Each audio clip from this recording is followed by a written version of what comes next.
مجھے نہیں پتا تھا کہ کافی کا کپ جو میں اپنے دوست کے ساتھ پینے گئی تھی وہ میری زندگی بھر کی تقدیر کو فائنل کر دے گا۔ بات سننے میں عجیب لگتی ہے لیکن یہ بھی سچ ہے، کیونکہ اس دن میری زندگی بدل گئی تھی۔ دراصل ہوا یہ تھا کہ میرا نام شمیلہ ہے اور میں اپنے بابا کی اکلوتی بیٹی تھی۔ میرا ایک بھائی بھی تھا جس کی ان دنوں شادی کی باتیں چل رہی تھی۔ ہماری ماں اس دنیا میں نہیں تھی لیکن بابا زندہ تھے اور وہ مجھ سے بے حد محبت کرتے تھے۔ شاید ماں کی کمی پوری کرنے کے لیے وہ مجھے ضرورت سے زیادہ آزادی بھی دیتے تھے۔ میری ہر خواہش پوری کی جاتی اور مجھے کبھی کسی چیز کی بھی کمی محسوس نہیں ہونے دی گئی۔ میری ایک بہت خاص دوست تھی جس کا نام شمیم تھا۔ وہ ایک بہت امیر خاندان سے تعلق رکھتی تھی۔ اس کا رہن سہن، اس کی باتیں اور اس کے شوق سب کچھ عام لوگوں سے مختلف تھے۔ اس کے پاس پیسوں کی بھی کمی نہیں ہوتی تھی۔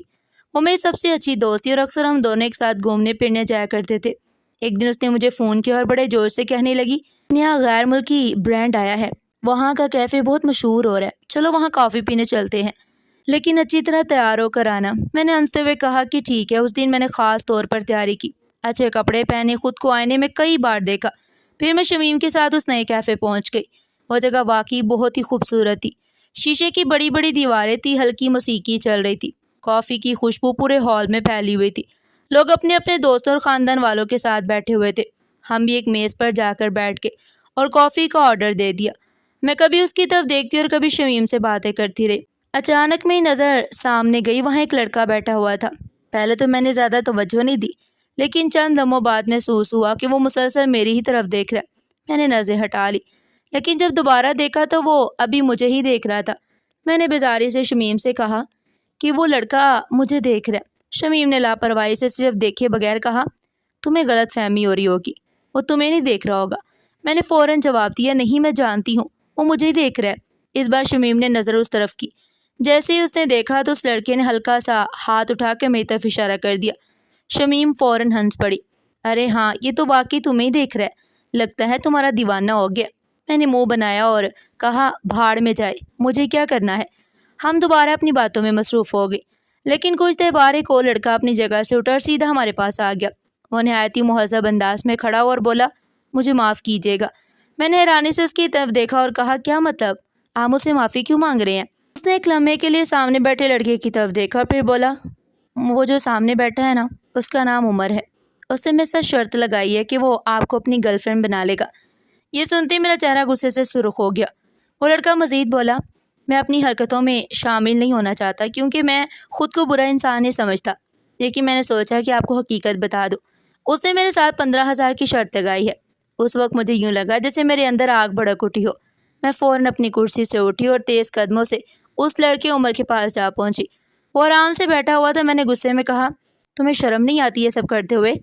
تمہارے گھر میں ماں بہن نہیں ہے؟ آس پاس بیٹھے کئی لوگوں کی نظریں ہماری طرف اٹھی۔ عمر نے میری طرف دیکھا لیکن اس نے ایک لفظ بھی نہیں کہا۔ میں مسلسل غصے سے بولتی رہی، سب لوگوں کے سامنے اس کی خوب بے عزتی کی۔ پھر میں واپس اپنی سیٹ پر آ گئی۔ وہ دوسرا لڑکا خاموشی سے کھڑا تھا، اس نے اپنا نام رضوان بتایا۔ کچھ دیر بعد ہم کیفے سے نکلے تو اچانک موسم تبدیل ہو گیا، تیز بادل آ کر بارش شروع ہو گئی۔ سڑک پر پانی اکٹھا ہونے لگا۔ ہم نے کئی بار ٹیکسی اور رکشہ روکنے کی کوشش کی لیکن کوئی گاڑی نہیں رک رہی تھی۔ ایسے میں رضوان نے کہا، اگر آپ چاہیں تو میں آپ دونوں کو راستے میں چھوڑ سکتا ہوں۔ ہم نے ایک دوسرے کی طرف دیکھا اور پھر اس کی پیشکش قبول کر لی۔ راستے پر وہ بہت شرافت سے بات کرتا رہا، نہ اس نے کوئی فضول بات کی اور نہ ہی کوئی ایسی حرکت کی جس سے بے ادبی محسوس ہو۔ اس نے ہمیں محفوظ طریقے سے گھر پہنچایا اور پھر خود چلا گیا۔ گھر واپس آ کر نہ جانے کیوں بار بار رضوان کا خیال ذہن میں آ رہا تھا۔ میں سوچ رہی تھی کہ وہ کتنا اچھا لڑکا تھا۔ اگر وہ چاہتا تو خاموش رہ سکتا تھا، لیکن اس نے سچ بتانا ضروری سمجھا اور مشکل وقت میں ہماری مدد کی۔ دن پہلی بار مجھے شدت سے احساس ہوا کہ اس معاشرے میں دو طرح کے لوگ ہوتے ہیں، ایک وہ جو دوسروں کی عزت کو کھیل سمجھتے ہیں اور دوسرے وہ جو بغیر کسی مطلب کے مدد کرتے ہیں۔ شاید اسی لیے اس دن کے بعد رضوان کا چہرہ میرے ذہن میں بیٹھ گیا۔ چند دن بعد میری زندگی معمول پر آ گئی۔ میں نے سوچا تھا کہ اب عمر دوبارہ سامنے نہیں آئے گا، لیکن ایک دن اس کا میسیج آ گیا۔ اس نے معافی مانگی اور کہا کہ وہ برا لڑکا نہیں ہے اور مجھے پسند کرتا ہے۔ میں نے غصے میں اسے سخت جواب دیا، لیکن اس نے بدتمیزی نہیں کی۔ وہ بار بار نرمی سے بات کرتا رہا اور کہتا رہا کہ وہ رشتہ بیچ سکتا ہے اور گھر والوں کی مرضی ہوگی۔ میں نے اسے منع کیا اور کہا، میرے گھر کبھی رشتہ نہ بیچنا، لیکن اس نے پھر بھی رشتہ بیچ دیا۔ پھر میں نے اپنے بابا اور بھائی کو سب کچھ بتایا۔ بابا نے سختی سے انکار کیا اور میرے بھائی نے بھی حمایت کی۔ میں نے بھی صاف انکار کر دیا۔ یوں وہ معاملہ ختم ہو گیا۔ وقت گزرتا گیا، میرے بھائی کی شادی ہو گئی، گھر میں خوشیاں آ گئی، لیکن بابا کی صحت خراب رہنے لگی، وہ اکثر بیمار رہتے تھے۔ ایک دن میں بازار گئی اور میں نے سوچا کہ زندگی میں کچھ چیزیں غلط اور درست لوگوں کی پہچان کروا دیتی ہیں۔ میں نے اپنی دوست سے اس کا ذکر کیا۔ میری دوست حیرانی سے کہا کہ تمہیں نہیں معلوم، یہ تو ہمارے محلے میں رہتا ہے۔ میں ایک لمحے کے لیے خاموش رہ گئی۔ پتہ نہیں کیوں اس بات کے بعد رضوان کا خیال میرے ذہن میں اور زیادہ آنے لگا۔ میں خود کو مصروف رکھنے کی کوشش کرتی، لیکن کبھی اس کی شرافت یاد آتی اور کبھی وہ دن یاد آتا جب بارش میں اس نے ہماری مدد کی۔ مجھے خود سمجھ نہیں آ رہا تھا کہ آخر میں اس کے بارے میں اتنا کیوں سوچتی ہوں۔ کئی مرتبہ میں نے خود کو سمجھایا کہ یہ سب فضول باتیں ہیں، لیکن اس کا خیال دل و دماغ سے نکلنے کا نام ہی نہیں لے رہا تھا۔ اسی طرح تقریباً 4 مہینے گزر گئے۔ ایک دن گھر میں اچانک رشتے کی بات شروع ہو گئی۔ میں اپنے کمرے میں بیٹھی تھی جب بھابھی مسکرا کر میرے پاس آئی اور کہا کہ تمہارے لیے ایک رشتہ آیا ہے۔ میں نے ہنس کر زیادہ دلچسپی نہیں لی، لیکن جب انہوں نے لڑکے کا نام بتایا تو میں حیرت سے ان کا چہرہ دیکھنے لگی۔ وہ رضوان تھا۔ چند لمحوں کے لیے مجھے یقین ہی نہیں آیا۔ میرے دل کی دھڑکن تیز ہو گئی۔ وہی رضوان جس کے بارے میں پچھلے کئی مہینوں سے سوچ رہی تھی۔ میں نے فوراً ہاں کر دی۔ گھر والوں کو بھی یہ رشتہ پسند آ گیا اور کچھ عرصے بعد ہماری منگنیوں پہ شادی طے ہو گئی۔ شادی کا دن آیا تو پورا گھر روشنیوں سے سجا ہوا تھا۔ رشتہ داروں کی آمد و رفت جاری تھی، ہر طرف خوشیوں کا شور تھا۔ میں دلہن بنی اپنے کمرے میں بیٹھی تھی اور دل مسلسل دھڑک رہا تھا۔ بار بار یہی خیال آ رہا تھا کہ آج کے بعد میری زندگی ایک نئے سفر میں داخل ہونے والی ہے۔ نکاح ہوا تو ایسے لگا جیسے میری زندگی کا ایک خوبصورت چیپٹر شروع ہونے والا ہے۔ ہم دونوں ایک دوسرے کو پسند کرتے تھے، اسی وجہ سے ہمارے دلوں میں مستقبل کے بے شمار خواب تھے۔ ہمیں یقین تھا کہ جب دو لوگ ایک دوسرے کو پسند کرتے ہیں تو ان کی زندگی بہت اچھی سے گزرتی ہے۔ شادی کے شروع کے دن میری زندگی کے سب سے خوبصورت دن تھے۔ میں ہر صبح خوشی سے جاگتی اور ہر رات اطمینان سے سوتی تھی۔ رضوان میرا بہت خیال رکھتا تھا، میری ہر چھوٹی بڑی بات کو اہمیت دیتا۔ اگر میں ذرا سی بیمار ہو جاتی تو وہ پریشان ہو جاتا، اگر میں کسی چیز کی خواہش کرتی تو وہ پوری کرنے کی کوشش کرتا۔ مجھے لگتا تھا شاید ہر لڑکی کو ایسا ہی شوہر ملنا چاہیے۔ پھر مجھے پتہ چلا کہ میں ماں بننے والی ہوں۔ یہ خبر نے ہماری خوشیوں میں اضافہ کر دیا۔ میں اپنے آنے والے بچے کے خواب دیکھنے لگی۔ رضوان بھی بہت خوش دکھائی دیتا تھا۔ میں نے عمر کے بارے میں دوبارہ کبھی نہیں سوچا۔ میرے لیے وہ قصہ بہت پہلے ختم ہو چکا تھا۔ میری دوست بھی اکثر مجھ سے کہتی کہ تم واقعی خوش قسمت ہو، تمہیں بہت اچھا لڑکا ملا ہے۔ میں مسکرا دیتی، لیکن زندگی ہمیشہ ایک جیسی نہیں رہتی۔ میرے بابا کی طبیعت پہلے ہی خراب رہنے لگی تھی۔ ایک دن اچانک انہیں شدید ہارٹ اٹیک ہوا اور وہ اس دنیا سے چلے گئے۔ میں ہاسپٹل کے سفید برآمدے میں کھڑی تھی، میری آنکھیں دروازے پر لگی ہوئی تھی، لیکن کچھ دیر بعد ڈاکٹر نے وہ خبر سنا دی جس نے میری دنیا ہلا دی۔ میرے بابا جا چکے تھے۔ میں وہیں بیٹھ کے مجھے لگا جیسے میری زندگی کا سب سے مضبوط سہارا مجھ سے چھین گیا ہو۔ ان کے جانے کے بعد میں خود کو اکیلا محسوس کرنے لگی، لیکن پھر خود کو سمجھاتی کہ میرے شوہر میرے ساتھ ہے، رضوان میرا سہارا ہے۔ پھر وقت گزرتا گیا اور میرا بیٹا مرتضیٰ پیدا ہوا۔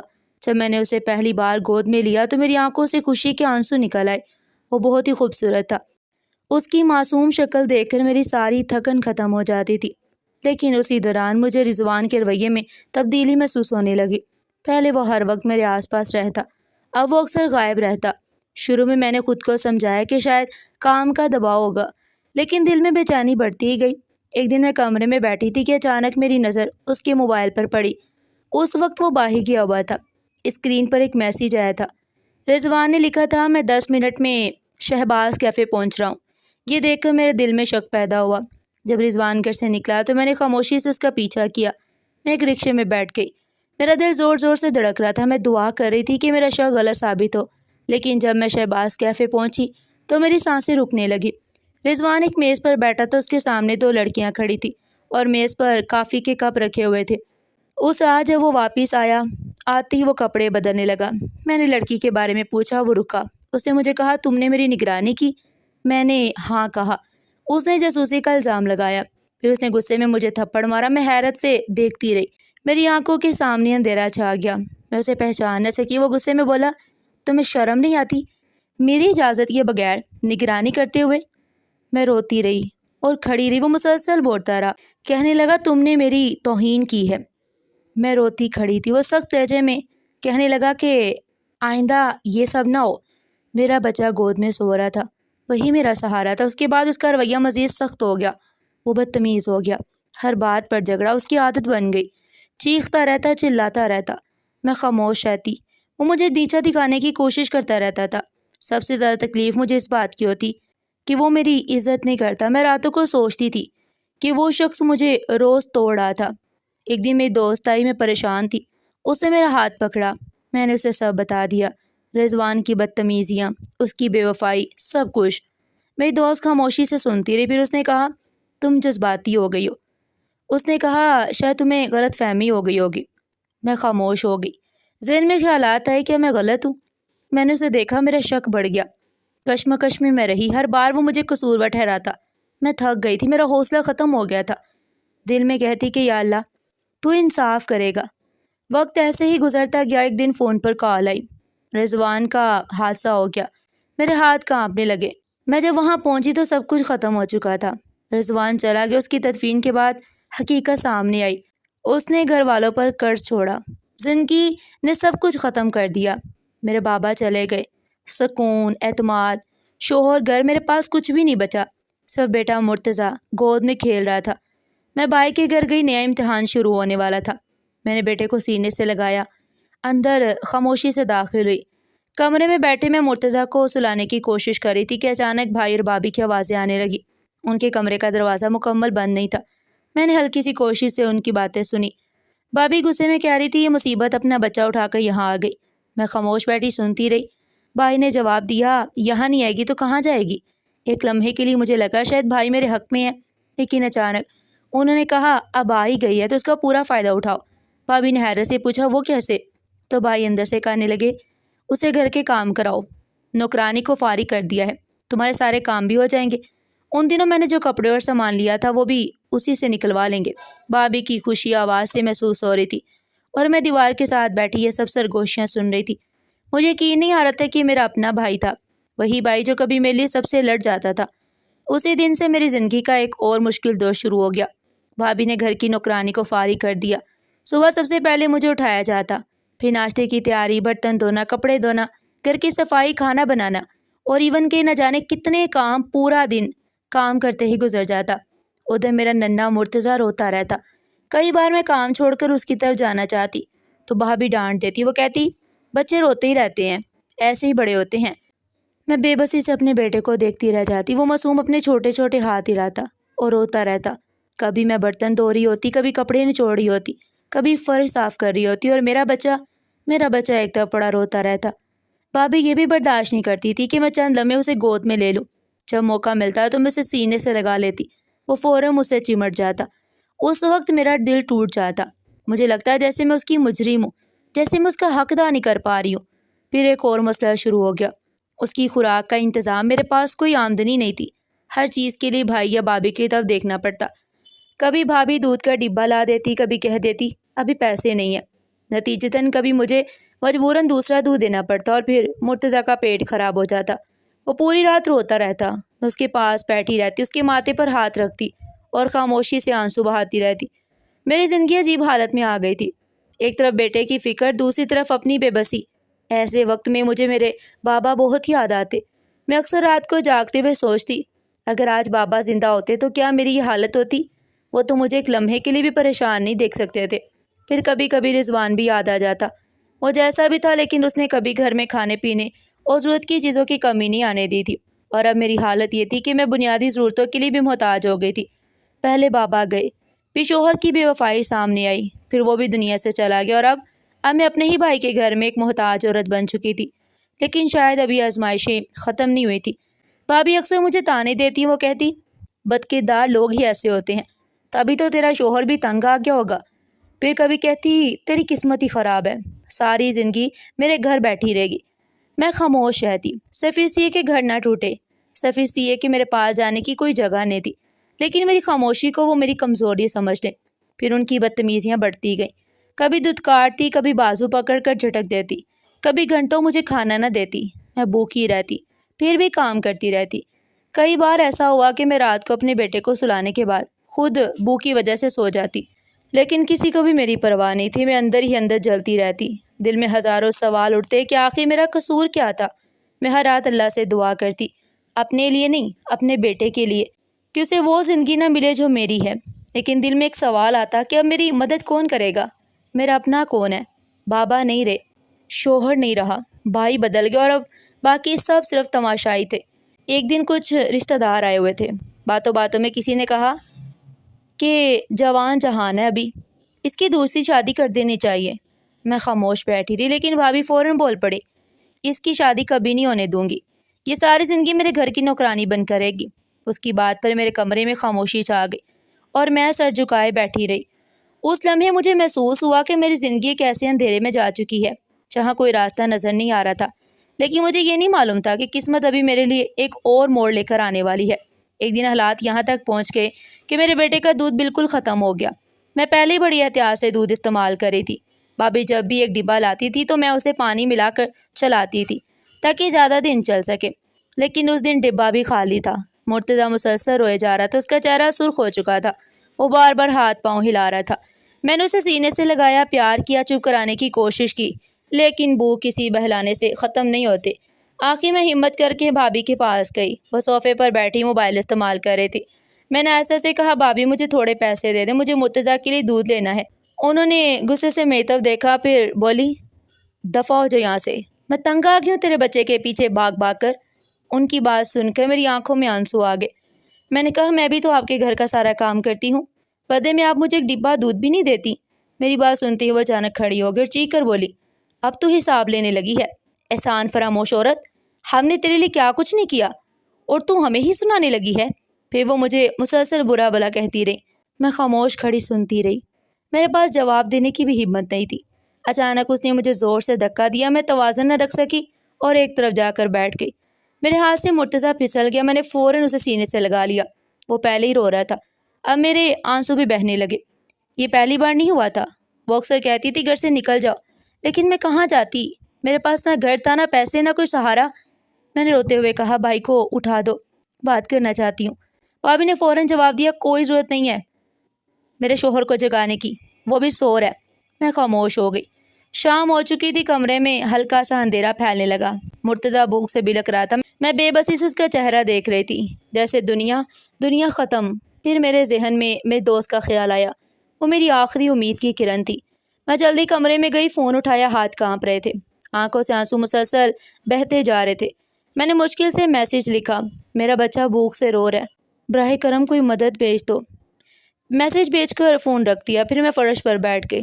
میں اسے چپ کرواتی تھی مگر وہ مسلسل بھوک سے رو رہا تھا۔ آخر میری ہمت جواب دے گئی، میں خود بھی رونے لگی۔ کمرے میں صرف دو آوازیں تھیں، بیٹے کا رونا اور میری سسکیاں۔ کچھ دیر بعد دروازے کی گھنٹی بجی، میں نے آنسو صاف کیے، پھر دوبارہ گھنٹی بجی، مسلسل آوازیں اور باہر گاڑیوں کا شور۔ ایسا لگ رہا تھا کہ کئی گاڑیاں گھر کے باہر آ کر رکی ہیں۔ میں حیران تھی، بھابھی تیزی سے باہر آئی اور غصے سے بولی، کہاں مر گئی ہو، دروازہ کیوں نہیں کھولتی؟ پھر وہ باہر گئی، میں بھی اس کے پیچھے چل پڑی۔ اس نے دروازہ کھولا اور اگلے ہی لمحے وہ شوق رہ گئے، اس کا چہرے کا رنگ بدل گیا۔ دروازے کے باہر 4 گارڈ کھڑے تھے، سیاہ یونیفارم میں ملبوس۔ پیچھے بڑی گاڑی کھڑی تھی۔ ایک گارڈ نے ادب سے پوچھا، یہ شمیلہ میڈم کا گھر ہے؟ ہم انہیں لینے آئے ہیں۔ بھابھی خاموش تھی، میں پیچھے کھڑی تھی۔ مرتضیٰ رو رہا تھا، میرا دل تیز تیز دھڑک رہا تھا۔ گاڑی کا دروازہ کھولا، ایک شخص باہر نکلا، میں ساکت رہ گئی۔ وہ عمر تھا، برسوں بعد بھی وہ ایسا ہی لگ رہا تھا۔ وہ سیدھا میری طرف آیا، ہاتھ میں دودھ اور سامان تھا۔ وہ قریب آیا اور نرم لہجے میں کہا، میرے ساتھ چلو۔ میں حیرانی سے اسے دیکھ رہی تھی، تم یہاں کیسے آئے؟ میں نے کہا۔ اس نے مسکرا کر کہا، تم نے مجھے میسیج نہیں کیا تھا؟ میں نے فون دیکھا اور سمجھ آئی، غلطی سے عمر کو میسیج چلا گیا۔ میں کچھ بول نہ سکی۔ اس نے کہا، میں تمہارا انتظار کر رہا تھا، جیسے ہی تم نے مدد مانگی میں فوراً آ گیا ہوں۔ وہ مرتضیٰ کو دیکھ کر بولا، میں اب تمہیں یہاں نہیں رہنے دوں گا۔ اسی وقت بھائی باہر آیا، وہ بھی سب دیکھ کر حیران تھا۔ بھابھی نے چیخ کر کہا، اچھا یہ لینے آ گیا اسے؟ عمر سخت انداز میں بولا، خبردار کسی نے کچھ کہا تو۔ سب خاموش ہو گئے۔ بھائی نے بھابھی کو چپ رہنے کا اشارہ کیا۔ میں صرف اپنے بیٹے کو دیکھ رہی تھی جو بھوک سے بلک رہا تھا۔ عمر نے دوبارہ کہا، میرے ساتھ چلو۔ میں خاموش رہی۔ پھر دیکھا وہی گھر تھا جہاں مجھے عزت نہیں ملی۔ میں نے فیصلہ کیا، میں نے بچے کو سینے سے لگایا اور عمر کے ساتھ چل پڑی۔ میں پیچھے مڑ کر بھی نہیں دیکھنا چاہتی تھی۔ گاڑی میں بیٹھ کی ٹھنڈی ہوا نے کچھ سکون دیا۔ میں نے فوراً دودھ بنایا اور مرتضیٰ کو دیا۔ وہ خاموش ہو کر سو گیا۔